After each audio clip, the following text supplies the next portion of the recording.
Hello friends, एक बार फिर आपका स्वागत है हमारे channel be real listen and learn में। यदि हम अन्य लोगों के प्रति अच्छे और दयापूर्वक विचार रखेंगे तो वे सकारात्मक विचार के रूप में हमारे पक्ष में लौटकर जरूर आएंगे। लेकिन अगर हम बुरे विचारों का पोषण करेंगे तो वे विचार हमारे पास उसी रूप में लौट कर आएंगे। हमारी आज की कहानी इसी पे आधारित है, तो आइए सुनते हैं। कर्म क्या है, यह हमारी कहानी का शीर्षक है। एक बार की बात है, महात्मा बुद्ध अपने शिष्यों के साथ बैठे थे। एक शिष्य ने पूछा, कर्म क्या है? महात्मा बुद्ध ने उत्तर दिया, मैं तुम्हें एक कहानी सुनाता हूँ। एक राजा बैठकर अपने राज्य का भ्रमण कर रहा था। अचानक वह एक दुकान के सामने रुके और अपने मंत्री से कहा, पता नहीं क्यों, लेकिन मैं इस दुकान के मालिक को फांसी देना चाहता हूँ। यह सुनकर मंत्री को बहुत दुख हुआ, लेकिन जब तक वह राजा से इसका कारण पूछता तब तक राजा आगे चले गए। अगले दिन मंत्री एक आम नागरिक के वेश में दुकानदार से मिलने अपनी दुकान पर पहुंचा। उसने ऐसे ही दुकानदार से पूछा कि उसका कारोबार कैसा चल रहा है। दुकानदार चंदन बेचता था।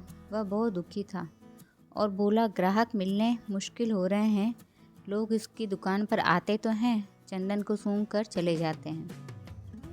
वे चंदन की गुणवत्ता की सराहना भी करते हैं, लेकिन वे कुछ भी नहीं खरीदते। वो बहुत दुखी हो रहा था ये बताते बताते। अब उसकी आशा केवल इसी बात पर टिकी थी कि राजा शीघ्र ही मर जाए और उनके अंतिम संस्कार के लिए बड़ी मात्रा में चंदन खरीदा जाए। वह उस क्षेत्र में एकमात्र चंदन का दुकानदार था, इसलिए उसे यकीन था कि राजा के मरने पर उसके दिन बदल जाएंगे। उसने मंत्री जी को यह बात कही।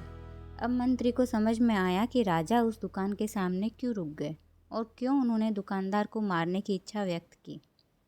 शायद दुकानदार के नकारात्मक विचारों के स्पंदनों का राजा पर प्रभाव पड़ा और बदले में राजा ने भी अपने भीतर दुकानदार के प्रति नकारात्मक विचार अनुभव किए।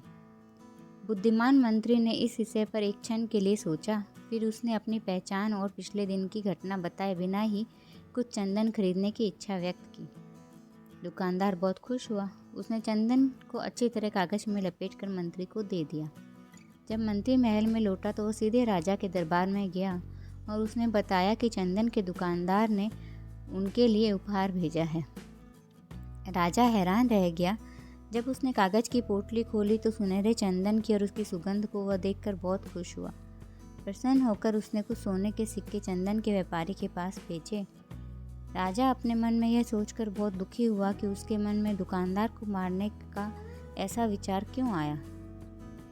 जब दुकानदार को राजा से सोने के सिक्के मिले तो वह भी हैरान रह गया। वह राजा की प्रशंसा करने लगा, जिसने उसे गरीबी के अभिशाप से बचाने के लिए सोने के सिक्के भेजे। कुछ समय के बाद उसने अपने दूषित विचार याद आए जो राजा के प्रति उसने मन में सोचे थे। उसे अपने निजी स्वार्थ के लिए ऐसे विचारों पर बहुत ही पछतावा हुआ। तो दोस्तों, यही थी आज की हमारी कहानी, जो यहाँ पर समाप्त होती है। तो ये कहानी सुनाते हुए महात्मा बुद्ध ने पूछा वापस अपने शिष्यों से कि कर्म क्या है। तो शिष्यों ने उत्तर दिया, हमारे वचन, हमारे विचार, हमारी भावनाएं, हमारी गतिविधियां ही कर्म है। बुद्ध ने स्वीकृति में सर हिलाया और कहा, आपके विचार ही आपके कर्म हैं। धन्यवाद।